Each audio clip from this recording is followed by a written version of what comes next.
Hey gang, Ross Brand here for Ross and Nez. Welcome to episode 18 of the Ross and Nez Livestream experience, where it's been a while since Nez and I have gone live, so we get reacquainted, exchange pleasantries and not so pleasantries, and then we get into a discussion of what kind of gear you need to get going with your live streams.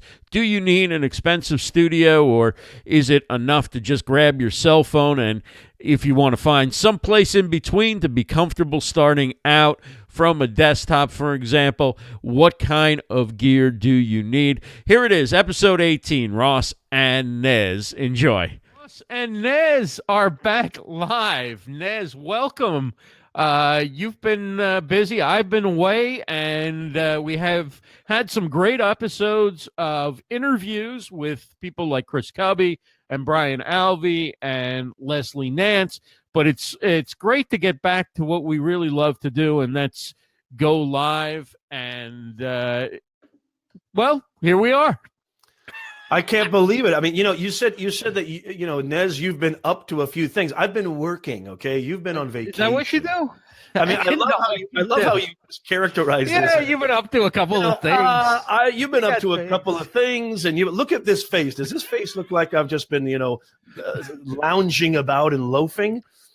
Here in California, isn't that what people do out there? This is the face of a chewed up, a pit bull, being in a pit bull's mouth, chewed up and spit out.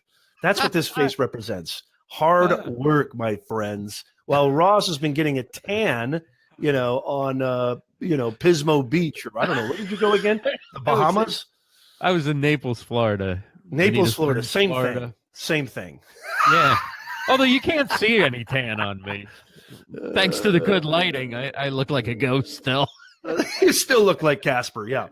Yeah, but I'm really here. I'm really back home, and glad we can go live. And there's so much stuff going on, too. I mean, it was like we could have gone live every day with a new story. But before we'll get into Snapchat, the Olympics, YouTube, so many different things going on. Tell me something interesting you've been up to. Because all you do, I work. We're tired of the whining already. Like, tell me something interesting. This is one of those shows where, if I complain, I'm just praying somebody will listen. You know how that old saying, hey, I'd complain, but who'd listen? You have to listen to me. No. It's like 20 degrees here. I have been very blessed, very lucky, actually, and fortunate. And I kid around. I mean, I love my work. I love my consulting agency. I love doing this. I missed you, brother, like crazy. I truly mean that. Are you ready for mush? Another mush moment from Nez. Not yet. I don't know if I can handle it yet. Let's ease back into this. Waiter, can we have a couple more mimosas, table 8? We need to get Ross juiced up. But here's the thing. I have been, still consistent and steady with my consulting work, creating my video content, which I love doing more than anything. And, just missing you, man. Seriously missing you. I didn't think I would. I kind of thought, like, gosh, it's going to be nice to not have Ross. You're kind of sick of me by the time I left to go away, frankly. Here's the funny thing, guys, everybody listening and watching, and please share this out. Sharing is caring. We're going to drop some serious wisdom grenades today. You got to share this out. But, Ross, it's not like you didn't really take a vacation. You were still pinging me. And I know. You're on shows. You still got your Be Live show. You still got you're doing interviews with the great Mike Murphy, who I love and adore. I mean, it's like, I know.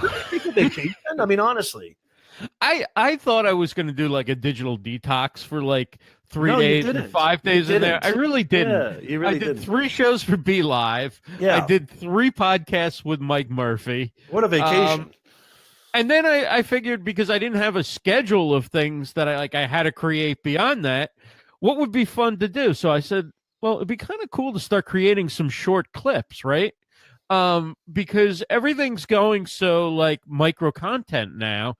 And I'm realizing that like probably far more people will see a short clip from our show on one of the social platforms where we put it than we'll actually watch a live show. So the short clips are very important to drive people to the podcast, to drive people to the YouTube channel, and to get people interested in showing up for future live streams. So it was fun, just like taking little clips from our content and repurposing it. And so that's kind of what I did for fun. So you see, I have a very diverse interests. When I'm relaxing and having fun, I'm doing short clips, and the rest of the time I'm going live and doing shows. And isn't it indicative? Isn't it indicative of, people say this all the time to me, Ross, and I know you get this too. It's like, boy, Nez, like you're always on Instagram, you're always on video, you're creating new stuff. Where do you have a wife, you have kids, you teach classes. How do you do it all? It's like, well, instead of, farting around on Netflix, or instead of, puttering around and taking, afternoon naps, or God, an afternoon nap would be nice, actually.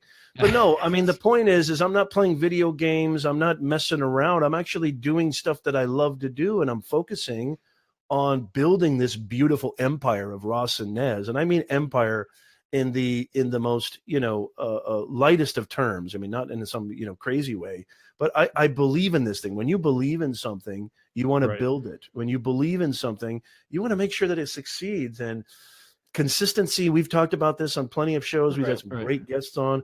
Consistency is huge, right? You got to be consistent. And when you love doing it, that's not a problem at all. I put up with Ross, but I love this. I have a high threshold for pain. Yeah, well, look, neither one of us are the easiest people in the world to deal with. I don't know about you, but I am a sensitive snowflake. I'm a pure sensitive. That's what you get with genius, right? I don't know. Geniuses were misunderstood in their time. Yes. Nez, I'm sure, is being misunderstood by most of the world. But one day, people will recognize the genius that he brings. I have a very strong feel. I already can envision this. I see documentaries being made about me 100 years ago.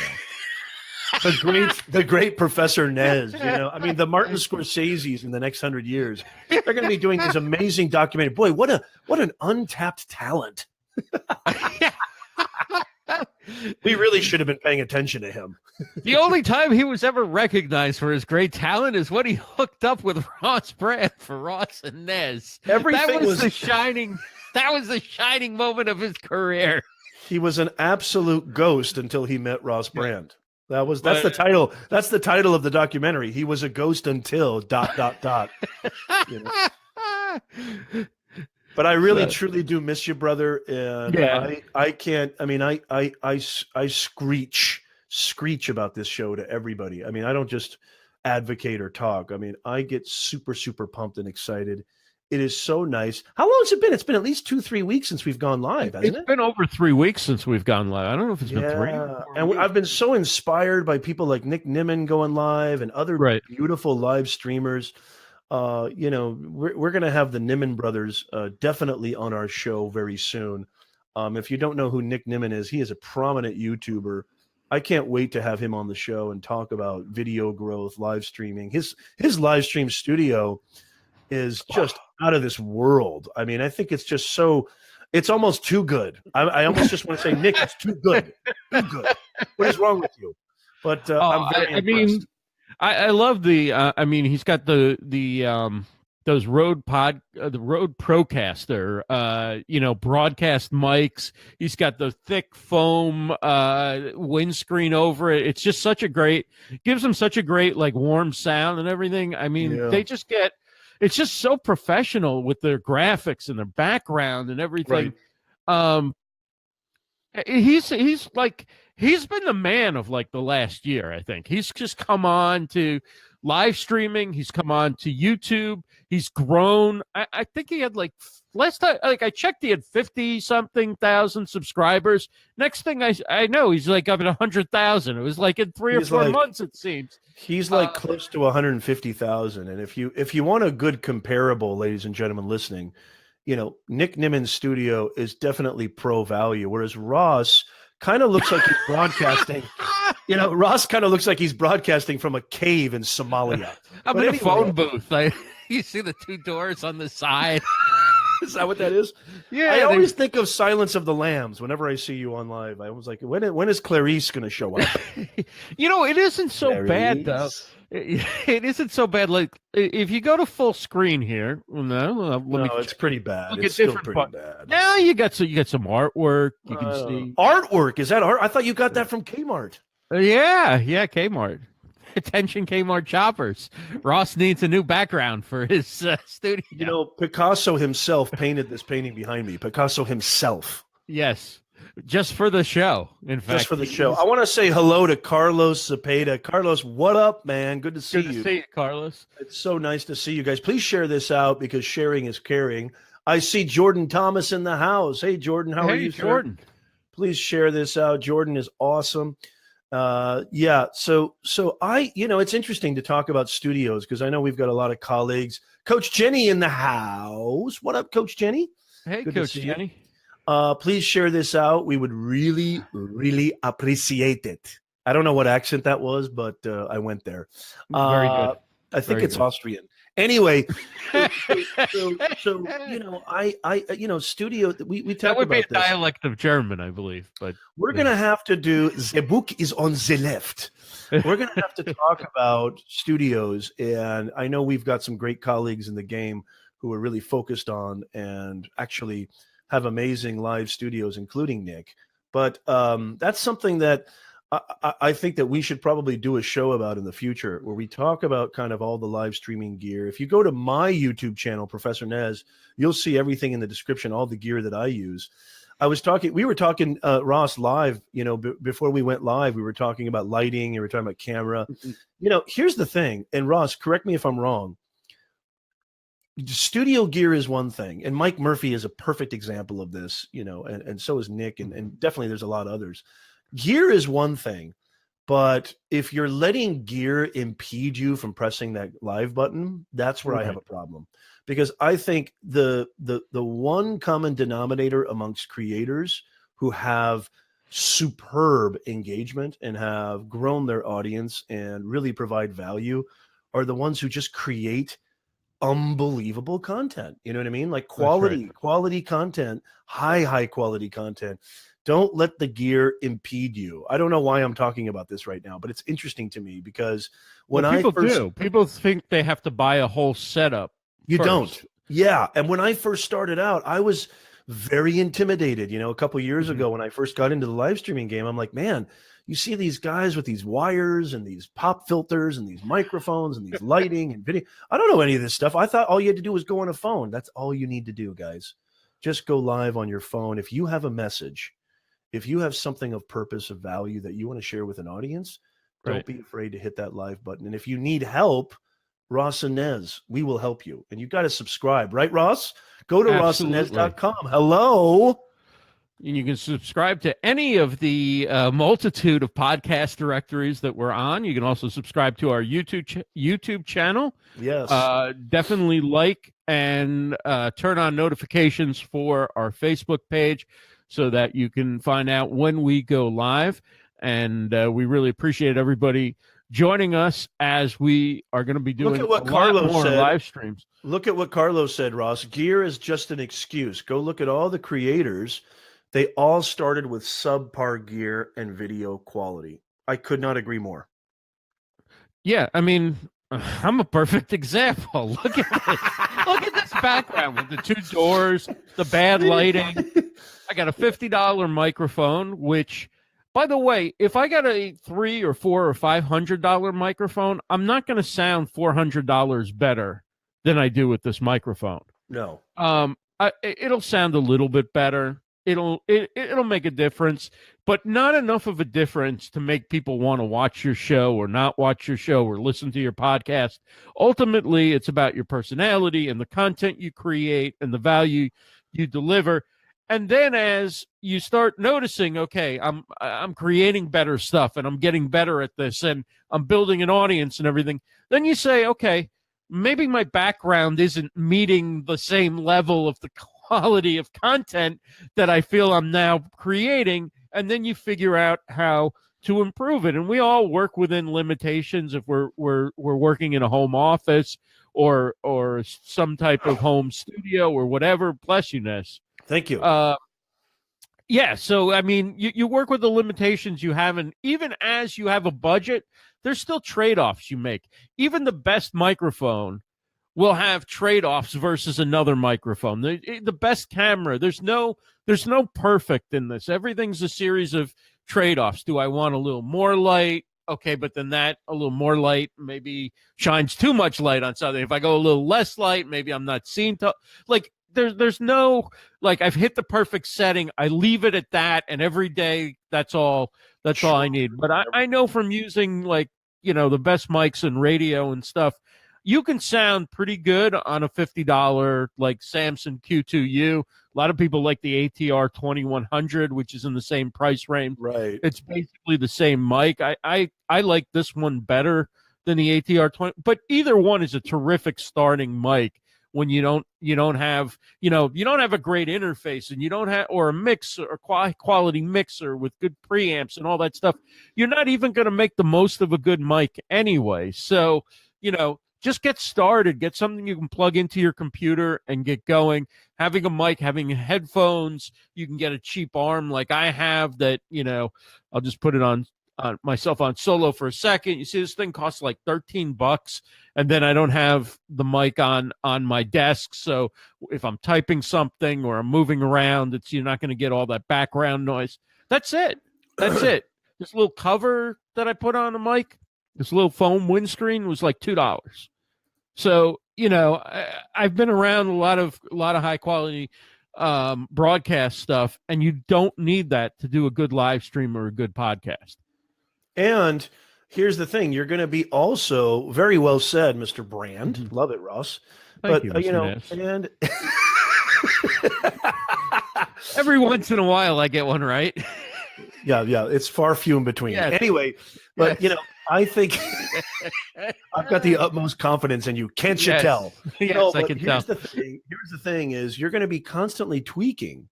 Like, I mean, and Ross, you said it best, really. You're never going to get the perfect setting. It's just not going to happen, right? You get a setting that works well for you, and whatever you can apply to your kind of it has to complement your content, right? You don't need. I mean, we talk about other creators; they have studios that complement what they're bringing to their audience, but what they're bringing to their audience always dictates the actual setting, not the other way around. Does that make sense? Content should dictate form, not form dictating content. I love what Coach Jenny says. She says, I wish my fellow live streamers would spend as much time and attention on planning their content as they do on shopping for fancy equipment. Yes, very well said. Coach Jenny is an awesome live streamer. You got to go follow Coach Jenny, everybody. She is fantastic. And Coach Jenny, when are we going to have you on the show, for crying out loud? We've got to make that happen. That always sounds like an award you give to 4-year-olds, doesn't it? Here's Billy for crying out loud. Come on down. I never understood that phrase. That sounds a little self-important. Like, when are we going to have you on the show, Coach Jenny? Because, there's no invite like a Ross and Nez invite. You have to jump on this. Well, there really isn't. It's once in a lifetime opportunity. For crying out loud. For crying out loud. Yeah, I think Jenny says it just beautifully. It's here's the thing: it's always an adjustment. It's always changing. Right. I'm never really satisfied with, and I've been, also it has to do with time too, and efficiency on productivity. Yes. Because I would love to go balls deep on a beautiful set and background and design, but I don't have. This was a family show. Oh, sorry, you can't say that. Oh, I don't know. You can say whatever you want. Okay, what I mean is centripetal spheres deep. You would like to take a deep dive into. I would like to go circumference-wise deep. No, I don't know what that means. Anyway, but what I'm saying is spherically deep. What I'm saying is that clean it up, Ness. I'm never.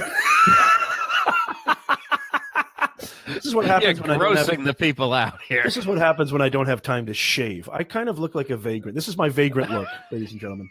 Welcome to Nez's vagrant look. But nobody can tell on the podcast, so just clean it up. The language. Okay, thank you. Yeah, thank God. We definitely have a face for podcasting.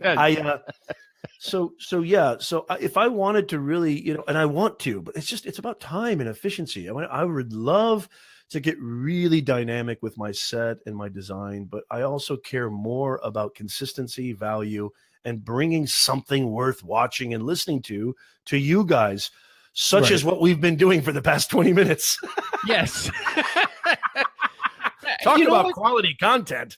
Right. And you know what? The more complicated you make your setup and the more expensive equipment you get, the more time it takes to get yourself from you want to go live to actually going live. That's one of the reasons why we're using Be Live TV, because it's very easy for us to get on the air quickly. For me to set Nez up, if I'm hosting on my account or whatever, it's just I send them a link. I do a couple of agenda items and we're good to go. The comments pop up. If I was to do that with some type of fancy software or whatever, there would be a lot of prep and setting up the shots and all that stuff. Even like, I mean, I'm using a Logitech camera, but I used to use the built-in webcam in my computer. Just going from the built-in webcam to the Logitech takes longer because it's more sensitive to the light and the environment. If you use it right, it should get a better picture. And one day maybe I'll figure that out. But one day, yes. But my point is that you go to a camcorder or a DSLR, it gets even more complicated in terms of how you set it up. You've got to run in with capture cards and all that stuff. So everything you do to add stuff to your setup will require time. It will require additional wires. It'll require additional turning things on, starting them up, setting them up, making sure they're all running correctly, which is all wonderful. But if you're starting out, you want to get on. You want to be doing this as much as possible, not fixing your setup because your audio isn't running through the right loop into the right interface into the right compressor into you could get crazy to the point where you just never go live because it's too much to do and it's too complicated. Start going live, develop your content, develop your personality, build an audience, and then step by step you'll get there, right? If you need it, you'll buy what you need. And I'm feeling ready to go to the next step. I want to get a better mic. I want to get a professional radio mic. This is like sort of an entry-level broadcast mic, but I want to get, a much better mic. I want to get a nice audio interface and things like that. But if I don't do it right away, it's not really changing the value that I think we bring to the people who watch and subscribe and stuff like that. Our content isn't really going to change. It'll just maybe sound slightly better to those who really pay attention to things like that. I want to get a much better face, but I don't think that's on Amazon yet. No, they do have masks, though. You can take a Halloween mask and you can just put that over, and then, or you know what? We could just go this way, and then we don't have to see your face at all. Which that's not a bad idea. Frankly, I don't know if it's any improve. I mean, we could go this way too. I don't know if that's well, the people can decide. Yeah. They can decide which side of the video they want to put something over. I just wanted to add this. Hi guys. I just wanted to add this too and I really can't wait to get into the news that we're going to talk about. Right. I really wanted to just add this too, is that this all this technical gear and all these sort of the logistics and the tech stuff. I thought this was something that was so overwhelming, and I thought this was something. Actually, this is how Ross and I first met. I actually first contacted him. It was over 1.5 years ago about his mic, because I just been live streaming, with lavalier mics or really cheap ones that didn't really. And I was like, it's time, because I realized that what my audience was like. Gosh, Nez, we really love your content, but we can't hear you. And I was like, you can't hear me? Well, I spent $19 on this lav mic, and then I would go and test it out. I was like, gosh, they're right. They're not. If I really want to do this, I have to invest in this. And that's when I actually reached out to Ross And Ross was really kind enough to, I mean, literally, he responded almost immediately and just gave me the rundown. He actually sent me links. I've talked about this on previous shows. That was our first introduction. So don't worry about the gear. And if anything, I wanted to add this. This is your chance to be a part of the community, right? If you're a content creator, if you're somebody who cares about joining a movement, if you care about trying to execute something, all that sort of tech stuff is a great excuse to start networking. Ross and I both offer a lot of career advice, business advice. I could say hands down that networking has been absolutely tantamount to my success, maybe even the number one factor. The ability to create engagement, the ability to create value to a community. I mean, you got to participate, you got to collaborate, you got to meet new people. You'll be amazed of how many opportunities that's opened up. Ross and Nez The Livestream experience might not even be if it wasn't for me inquiring about that tech question. Who knows? Maybe that's a good thing. I don't know. What do you think? I don't know. We'll see. We'll see how I feel at the end of the show. You know, it kind of wavers day to day. I mean, right now I'm feeling good about things because I've had 3 weeks pretty much away from you, so it's good to see you again and catch up. We'll see how it lasts. But you know, what's interesting about this also is that, like, I continue to learn and enjoy learning from people who are in the community and seeing what they're using and how they set things up and all that. One of the interesting things about, like, working in radio is I never really had to think about the tech, right? It wasn't like I went to the station and you're like, no, don't use this mic. I'm going to recommend that you go out and buy me. Like, no, you use whatever the station has, right? So you don't have to think about microphones or headphones or anything. You use what's provided for you, and other people are handling the, you know, the finer points of the engineering and stuff like that. So it's been interesting to learn about different gear and stuff as I go along, and even recognizing, oh, that's what that thing did. I remember that was in the studio where I used to work. Oh, okay, that's what that thing does, or whatever. But Tim Longwell's in the house. Hey, Tim. The thing I think is most important, if you only do one thing, have some type of earbuds or headphones or something to where you're not going to get the feedback if you're talking to people, and don't keep an extra browser open with the show coming live through Facebook or whatever. You want to mute that browser. Things like that are going to make a bigger difference than any gear you get. And the other thing is, even though we're doing video and you think video, lavalier mic, boom mic, right? You're not going to have these mics in your face on TV or whatever. Because we're using, you know, places that aren't really treated for audio. A mic like this, like Peter and I are using, the Professor. I think that's the first time I ever called you Peter. The Professor. Just call me Nez. So this guy Nez over there, he uses now. Using these kind of broadcast mics are going to get you the best sound. Only my father calls me Peter, and so we don't want to go there. Okay, all right. Peter. Thanks, Dad. So anyway, great to see you, Peter. You really want me to call you Dad? This show's going downhill fast. Yes. I love downhill shows. And that downhill momentum takes us right across the finish line of this episode of the Ross and Nez live stream experience. We wrap up our discussion of live streaming gear and what you need to get started. Thank you so much for joining us. We will be back with another episode of Ross and Nez, the live stream experience, soon. Until then, for Professor Nez, I'm Ross Brand. Have a great day, everybody.